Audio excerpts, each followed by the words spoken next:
Bonjour, bienvenue à Gasoline, une émission qui s'adresse aux passionnés d'auto. Nous commençons l'émission, comme à l'habitude, avec une visite au Vieux Mercredi de Saint-Hyacinthe, un café-rencontre pour passionnés.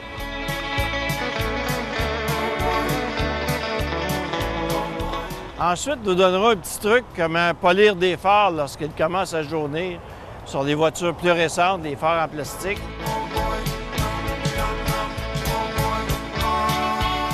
Et nous finirons l'émission avec une balade en kit car, un MG 1952, ainsi qu'une autre balade en Mercedes AMG décapotable.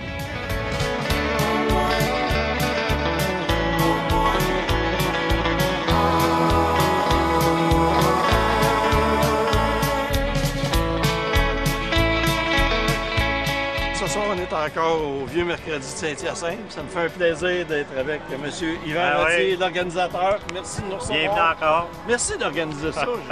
J'adore cet événement. Moi, il y a plein de jeunes, il y a des gens de la ville. Tout le monde est souriant, tout le monde est parlable. Des belles voitures. Vous faites de quoi de bien? Bien, merci. Au moins, on a des gens qui le reconnaissent. En plus, ça doit être bon pour l'économie locale, ça. Il y a plein de gens. Je vois une voiture, c'est Boucherville. Bel-Oeil, c'est des gens de l'extérieur. Ils viennent sûrement mettre du gaz. Tout à fait. Je vous dirais que la majorité n'est pas de Saint-Hyacinthe. Oui, c'est Saint-Hyacinthe, les alentours, mais ça représente, je vous dirais, à peu près 40 de la région immédiate. 60 viennent d'au moins de 20 à 30 000 ou 50 km en région plus éloignée de Saint-Hyacinthe. Évidemment, oui, il y a des retombées pour la ville et ça fait marcher tout ce qui est autour. Ça fait connaître la ville de Saint-Hyacinthe. Il y a plein de gens qui viennent qui ne savaient pas que l'hôtel a été démoli, qu'on a un grand centre de congrès, qu'on a quand même des promenades de Saint-Hyacinthe, en fait, les galeries de Saint-Hyacinthe. Tout ça, tout est ma contribution autour parce que plusieurs viennent manger, mettre de l'essence et après viennent stationner ici. Il y a des gens qui, quand ils repartent, ceux qui viennent de l'extérieur, vous voyez, on en a eu de la Beauce, on a eu Rivière-du-Loup, Rimouski. L'année passée, le gagnant de la plus grande distance à notre grande finale a été un monsieur de Val-d'Or. Écoutez, là, on n'attire pas juste les gens de la région immédiate. On va devoir se déplacer. Oui, il va falloir qu'on termine parce merci. On est dans les jambes. On va en profiter pour aller voir les autos. Merci beaucoup. Je vous souhaite une belle soirée. Merci encore de votre contribution.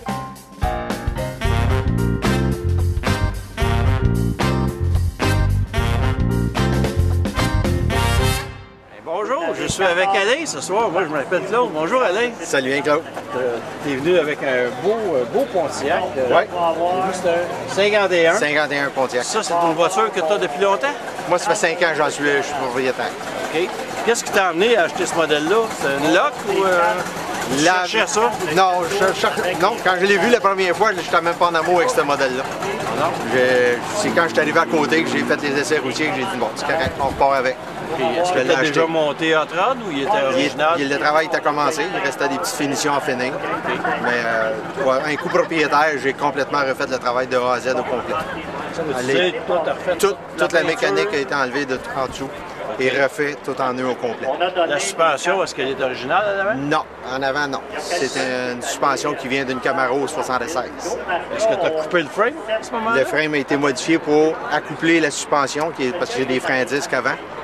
Fait que pour accepter tous les systèmes de table, il a fallu modifier le frame en conséquence. Excuse-moi, parce que souvent, les Camaros, les gars prennent tout le subframe en avant avec les tables, tout ça, puis ils coupent la vieille voiture, puis ils ressortent ça après. Est-ce que c'est ça que tu as fait? C'est ça qui a été fait. Là, tu as une portée d'une Camaro, autrement dit. En avant. En avant. En arrière, c'est la suspension du 51 qui est encore là.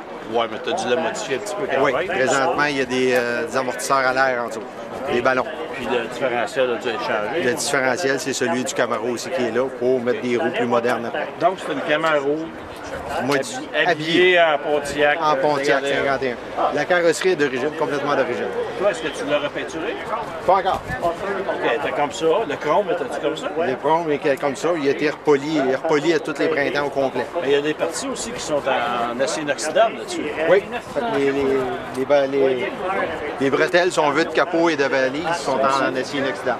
Okay. Il y a les moulures, les contours des ça freins. ici, est-ce que c'est en C'est acier de l'acier. inoxydable? C'est pas du stainless. C'est pas du stainless. Ça, c'est chromé aussi. C'est chromé. Parce que certaines voitures de ces époques-là, tu avais une partie de la grille en acier inoxydable. Oui, celui-là, c'est tout de l'acier. C'est une très belle condition. Vous êtes Ouais. chanceux de trouver ça. Ouais. Ça ne doit pas être facile à trouver. Ça, je pense que ça vaut très cher, les ici. On parle de plusieurs centaines de dollars. C'est introuvable. C'est dur. Ben, ça se trouve aux États-Unis. Il faut les faire venir des États-Unis. Localement, on est chanceux si on en retrouve un qui est en pièces détachées. Là. Ça, c'est un Pontiac canadien ou américain? Canadien. Canadien. Américain, il souhaite être différent. La tête d'Indien s'allume. Ah oui? La tête d'Indien, il y a une lumière dedans. Lui, elle n'a pas. OK. C'est pour ça que c'est un Canadien. Et l'Américain a une vitre dans La tête est jaune, c'est une lumière. Comme la lumière ici, au centre. Est-ce qu'on peut voir en dessous du capot? Oui.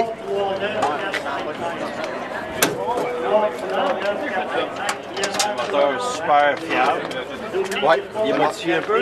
C'est un moteur Chevrolet d'origine. OK. C'est ce qu'on appelle un freight engine qui arrive de chez GM Direct. Présentement, il y a 2 ans d'âge. Il y a plus ça des moteurs. C'est-tu des moteurs Target que tu as acheté neuf dans un crate? Oui, ce qu'on appelle des blueprints, là, c'est un 350, 300 forces. Normalement, c'est pour déplacer la voiture. Ça, c'est pas très pesant, je pense. C'est assez pesant, 3000 livres. 3000, c'est pas tant que ça. Non, mais au côté, à comparer des véhicules d'aujourd'hui, c'est commence à être pesant. Ouais. Il y a des frames quasiment de camion qui entourent de ça. T'as pas des gros chocs après les... Non, non, mais faire rien. C'est assez lourd. C'est ça. Je vois que tu as des ventilateurs électriques qui ont été rajoutés. Oui, parce que le moteur est trop bas pour refroidir mécaniquement le Et l'hélice radiateur. n'arrivait pas à égal avec le radiateur. Trop bas. C'est le radiateur original. Oui. Le radiateur d'origine, le corps est juste un peu plus lent. On a fait ajouter un corps double. On voit ici, moi, j'ai remarqué les roues sont vraiment très belles. Puis tu as mis des plaques à l'arrière Oui, pour cacher les disques. cacher les freins. Empêcher la poussière de salir toutes les mains. Oui, parce que souvent, une voiture, les disques de frein se recouvrent de poussière, puis ça fait rouiller. Ouais. C'est ça. Moi, je suis pas un amateur de peinturer les étriers. Ouais. Ça ici, c'est original aussi. Ça fait partie des équipements d'origine qu'il y avait à cette époque-là. Il me manque juste ceux qui vont sur les ailes en arrière. Ça, c'est le modèle Business Coupe. Oui. Quand on avait les modèles 2 portes, comme ça, on avait des modèles où le toit était un peu plus long. Celui-ci, le toit est plus court, une valise plus longue. C'était pour les hommes d'affaires, puis je pense que c'était le modèle de moins cher. C'était le modèle de base. Le modèle qui était avec 6 cylindres, avec 3 vitesses Sa colonne, c'est ça. Ça, tu peux dormir dedans. Oui, là, présentement, non, parce qu'il y a une banquette en arrière. Oui, mais si tu enlevais le panneau, tu en as assez long pour pouvoir dormir. On pourrait facilement dormir. Dans la valise, on peut dire qu'il rentre une famille de 4 personnes. Ah, c'est bon. On va regarder l'arrière. Je remarque que l'échappement a des signes de Chevrolet. Oui. La sortie d'échappement. Malheureusement, il n'y en a pas de Pontiac. J'ai été obligé de poser des Chevrolet. Ça serait compliqué. Elle est vraiment belle. Hein? Moi, je regarde les joints de carrosserie, là, les espaces entre la valise et la carrosserie. Le plus ajusté possible. Elle est vraiment belle, la voiture. Merci. Vraiment belle. Est-ce qu'on peut voir l'intérieur? Oui. Là, les panneaux de porte ont été refaits. Oui. Tout l'intérieur. Tous les lèches-vitres, c'est tout en super condition. Les caoutchoucs de vitres, tout changé ça. Oui. Ça a tout été rechangé. C'est une voiture neuve. Les tapis ont été remplacés, ça fait 2 ans. C'est une voiture neuve. Les sonorisations, la protection de la chaleur, ça a tout été refait. Très vieille comme voiture. T'as une casquette en avant. Toi aussi, tu as le petit appareil pour voir les feux de circulation. Oui. Oui, mais avec la casquette, on n'a pas le choix. Sinon, on voit pas les lumières. Tu restes loin de la lumière. C'est ça. En tout cas, c'est une très belle voiture. Je te remercie beaucoup. Ben, merci de ton beaucoup. temps, Merci. de me permettre de voir ça. C'est pour ça qu'on les promène. C'est pour que les gens les regardent encore. Merci beaucoup. Ça fait plaisir.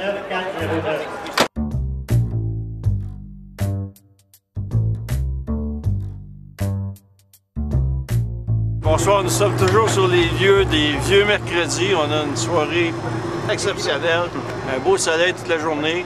Il fait chaud encore à cette heure-ci. Je suis avec André, bienvenue. Salut. Salut André. Salut mon ami. André, propriétaire pas d'une seule voiture, de 2 voitures.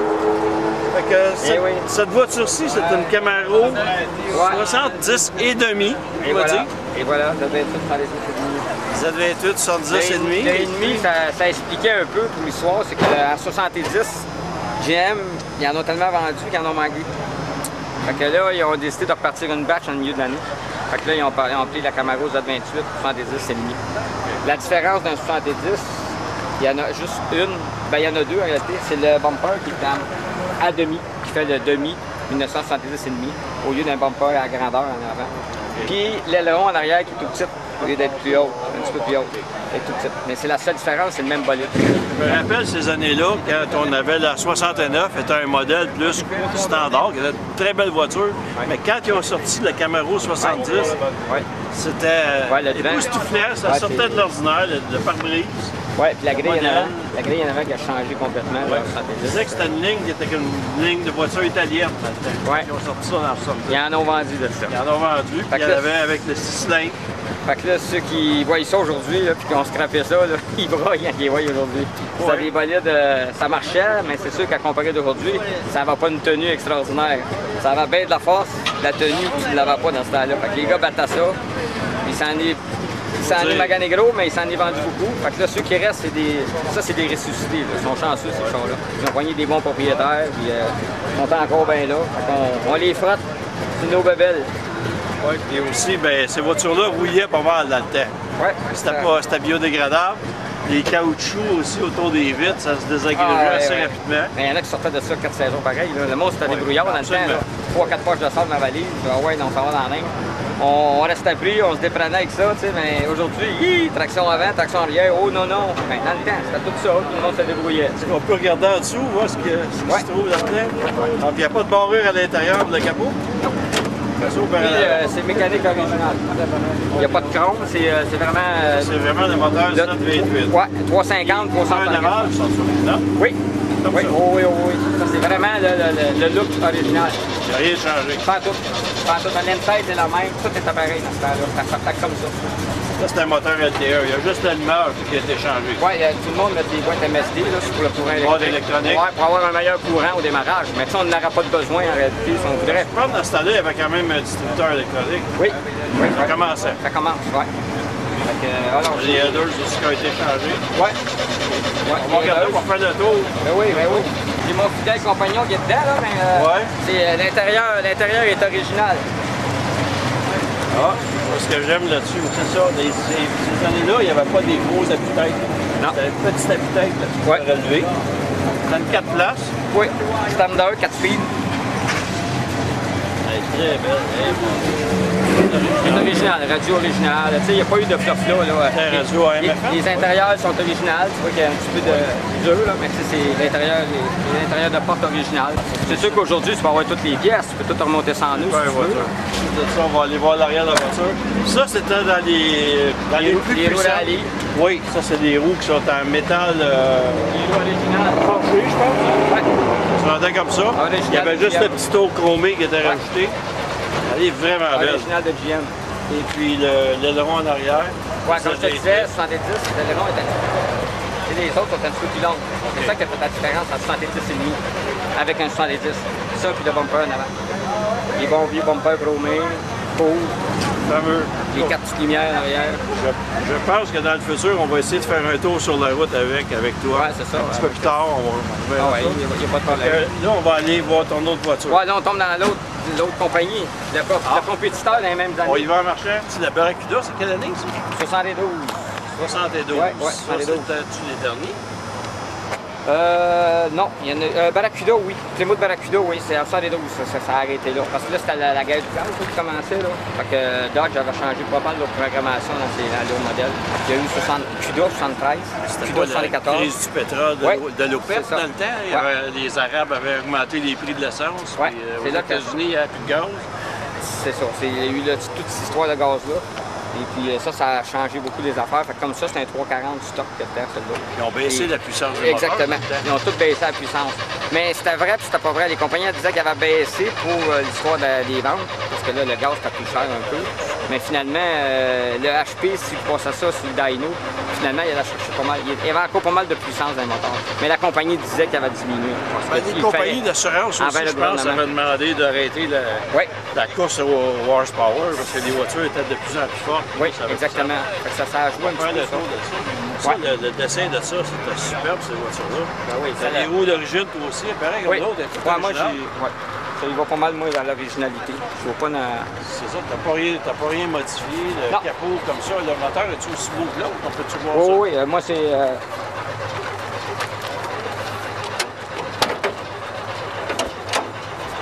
C'est sûrement pas un barracula qu'on entend starter. Un petit moteur 340 Dodge. C'est original. Oui. Il n'y a pas rien d'extravagant. Non, pas en tout. C'est ça que j'aime quand tu fais des choses. Moi, je n'investis pas dans l'intérieur. Oui, le filtre a été changé. Mais si je parle du moteur comme tel, il était peinturé, il est original. Les couverts de valve, c'est les moteurs des années 72. Les hausses dans le temps, c'était en noir, en rubber. Ça, c'est des, on appelle ça en peau de serpent. Braidé, oui, c'est ça, exactement. Mais tu sais, si tu parles du radiateur, c'est la même grosseur originale, la batterie, c'est tout le même type d'alternateur, les poulies en avant, c'est des poulies originales, pas d'ajustement là-dessus. Les headers sont été rajoutés. Oui, tout le monde, on se met des headers, on veut tout avoir le son qui fit avec. À cette heure qu'on est sage, c'est juste le bon rendement, c'est pas, on fatigue pas personne avec ça. Là. De toute façon, ça peut revenir à l'original facilement le matin. Oui. L'intérieur aussi est très très propre. L'intérieur original. C'était comme dans le film Point limite zéro. Hein? Ouais. Puis, il y en avait une blanche, puis il se faisait courir par la police à travers les États-Unis. C'était des belles voitures. Les plastiques originales de l'auto. Le volant est beau là-dedans. Le volant, les bras de vitesse, la console, c'est tout. C'était vraiment bien dessiné, un beau modèle. L'intérieur était refait, mais original. Les tissus, les sièges, console, c'est pas... Pas rien qui ressortent ces modèles-là maintenant, ils étaient tellement beaux. Ben oui, c'est pas... Les roues aussi, ça c'était les roues rallye. Oui, les roues rallye de Dodge. C'est ça, c'était le gros compétiteur à Camaro dans ces années. Les pneus, toi, c'est-tu des pneus pareils aux 4 roues ou ils sont un peu plus gros en arrière? Plus gros. Ouais. Souvent, c'est ce que les gens faisaient. Puis, ces années-là, ce qu'on fait, Dodge, ont été faits, c'est le système d'exhaust qui sort en dessous du bumper, dans le frame. Dans le body, je veux dire, c'est pas le frame, mais dans le body. OK, puis ça, c'est assez recherché. Oui, tu sais, au lieu de sortir en bas complètement. Ceux qui sont là, c'est dur à trouver. Oui, ça, c'est de toute beauté. Ouais. Mais c'est fun ces années-là. Chaque modèle avait ses petits quelque chose. Tu sais? Ouais. Fait que, on te remercie pour ça fait plaisir. Ça fait plaisir. Amusez-vous. Oui.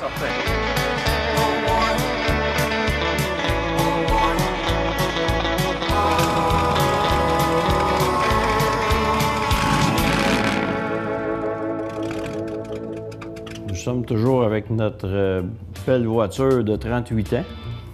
Et puis elle est quand même en bonne condition. On va regarder les freins avant, comment ça fonctionne, le principe des freins. Et souvent, dans les garages, on nous suggère de nettoyer les freins.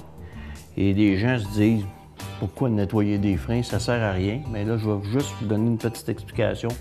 Pourquoi nettoyer les freins? Le principe des freins, ici, vous avez un frein qu'on dit un frein à disque. Comme vous voyez, c'est un disque qui tourne, un peu comme une roue de bicyclette. Et puis lorsque vous appuyez sur votre pédale, il y a de l'huile qui vient dans des canalisations, actionner des pistons et qui vont serrer des plaquettes de chaque côté du disque. Ce qui fait freiner la voiture. Ça se transforme en chaleur. Ces plaquettes-là peuvent avoir différentes qualités. Comme vous voyez, c'est pas très gros. C'est ça qui freine l'auto.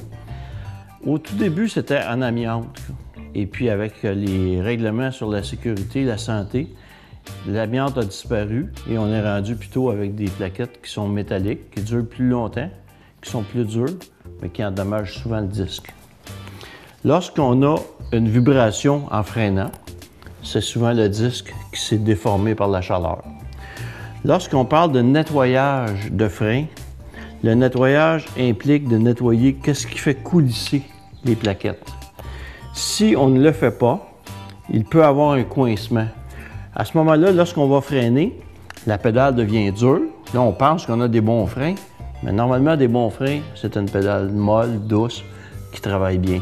Lorsque la pédale est dure, c'est que le mécanisme ne fonctionne pas.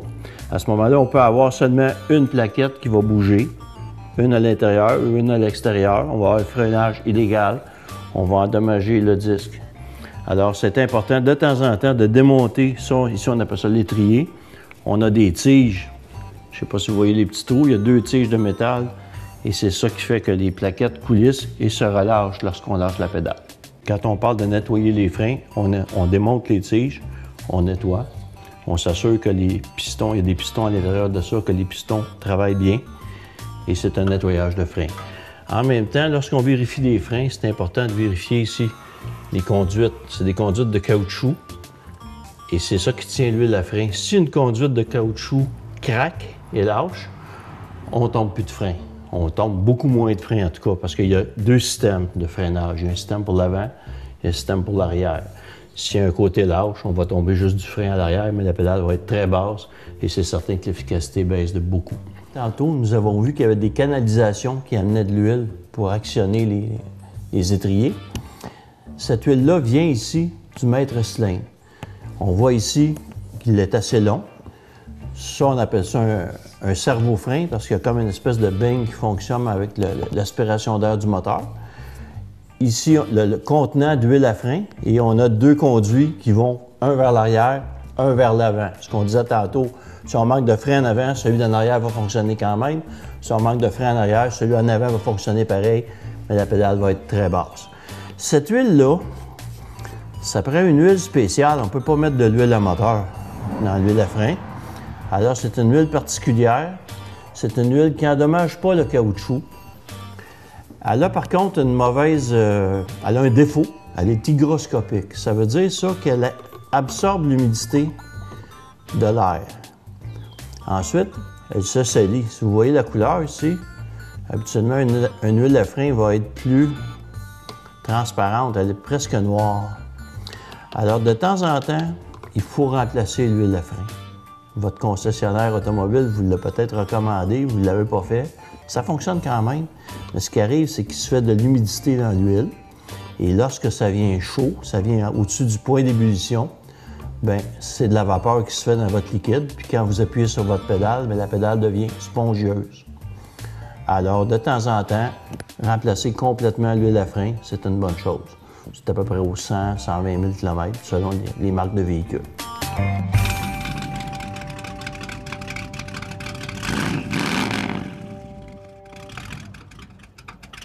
En voiture Midji 1952. C'est une réplique de fibre de verre d'une MG-TD 1952. C'est monté sur un plancher de coccinelle 1974 avec le moteur 50 chevaux. Et c'est suffisant. C'est très léger, c'est très agréable à conduire. On se fait vanter, ça fait du bruit. On est mal assis, mais c'est tellement agréable. Dans les courbes, c'est plaisant. On n'a pas besoin d'aller vite avec ça pour les apprécier. Vraiment parfait. Rien comme tel pour avoir les cheveux dans le vent. C'est pour ça qu'ils ont inventé le brake cream dans le temps.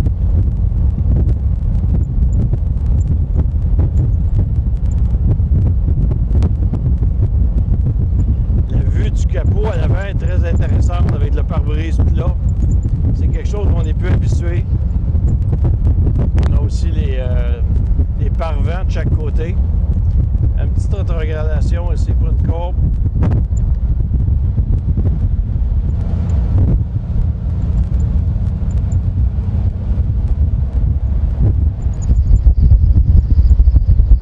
Le tableau de bord en bois est très agréable à regarder.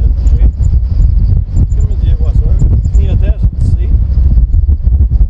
Et on peut utiliser le bras aussi, comme l'ancienne méthode.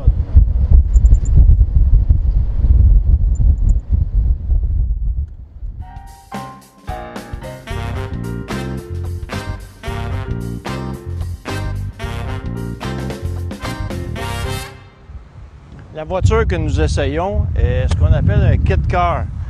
C'est une voiture de fibre de verre que l'on assemble sur un châssis de coccinelle avec moteur coccinelle. C'était des carrosseries qui étaient particulièrement populaires dans les années fin 70 et les années 80. Celle-ci est une Fiber Fab, carrosserie en fibre de verre. C'est une réplique d'une MG TD 1952. C'est très, très agréable à conduire. On a les cheveux au vent. C'est bruyant. C'est pas très puissant, mais c'est agréable au maximum. Les courbes sont faciles à prendre. On voit les ailes, on voit le capot. C'est vraiment du peu plaisir. Le devant, on a le réservoir à l'essence sous le capot et un petit espace pour mettre des bagages. À l'arrière, nous avons le moteur standard coccinelle, 1600 cc, environ 50 chevaux. Il y a des gens qui peuvent les modifier, les amener à 150 chevaux. Nous essayons une voiture un peu plus récente, mais c'est une voiture sport, une super voiture, une Mercedes-Benz SLK 55 de l'année 2014. C'est la version AMG, la version plus puissante. C'est une voiture qui est superbement équipée. On a tout ce qu'on veut. C'est juste qu'elle ne nous masse pas le dos. On a l'air chaud qui nous souffle dans le cou à volonté. Il y a un ventilateur avec une chaufferette dans le dossier. Tout est à portée de la main, écran digital, système de son fabuleux, de la puissance en masse. C'est un moteur V8 de 5,5 litres, 421 chevaux. Puis on n'a pas l'impression d'aller vite dans cette voiture. Alors, il faut vraiment être attentif à l'indicateur de vitesse parce que notre cerveau nous compte des menteries. Et puis, c'est une voiture à propulsion, une voiture automatique de 1600 kg. Le nom Mercedes-Benz, c'est une marque de voiture qui existe depuis très, très longtemps.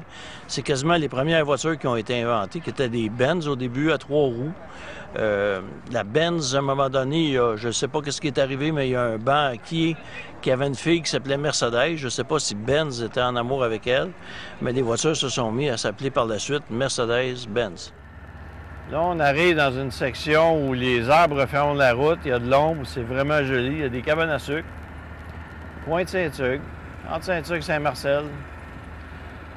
Très agréable à Mercedes, en tout cas. Hop, les côtes, ça commence. Saint-Hugues, le Bourg-Chabin. Les belles côtes et la belle vue.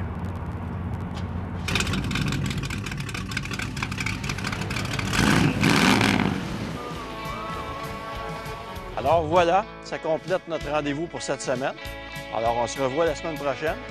Puis je vous promets des découvertes et encore des rencontres avec des passionnés de gasoline. En attendant, bonne route!